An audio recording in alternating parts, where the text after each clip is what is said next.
In late 1848, 500 Bábís, under the leadership of Mulla Husayn and Quddus, took refuge at the Shrine of Shaykh Tabarsí in the province of Mazindaran.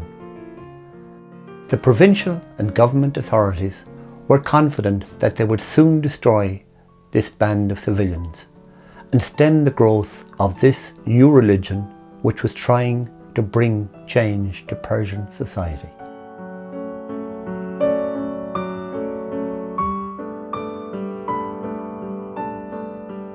To defeat this group of civilians who had built rudimentary fortifications around the shrine, the government sent company after company of soldiers to wipe out the Bábís, to no avail.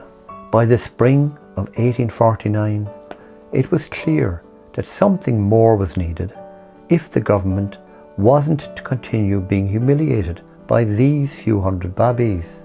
Thousands of troops arrived to surround the fort. They cut off the water supply and sources of food, hoping to starve them into submission. As always, the Bábís resisted and prevailed.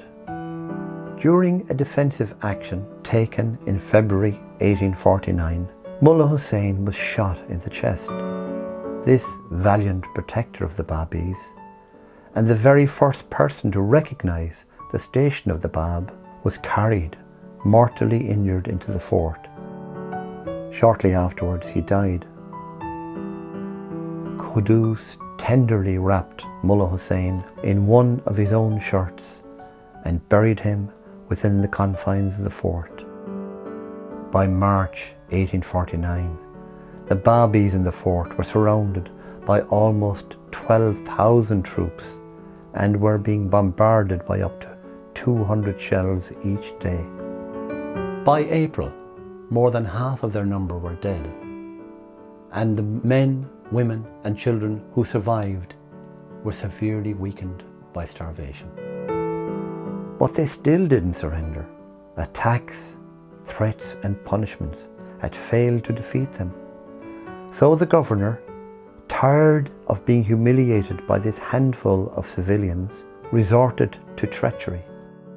He sent a message swearing a solemn oath on the Quran that if they now surrendered, they would be safe. So they finally agreed.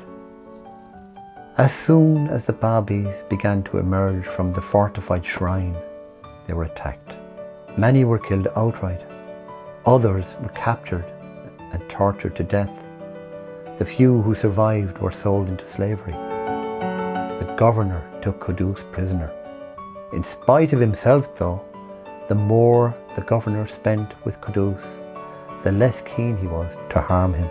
He decided to send Quddus to the king and let him decide his fate. But the authorities in the region had sworn to destroy Quddus and demanded he be given to them.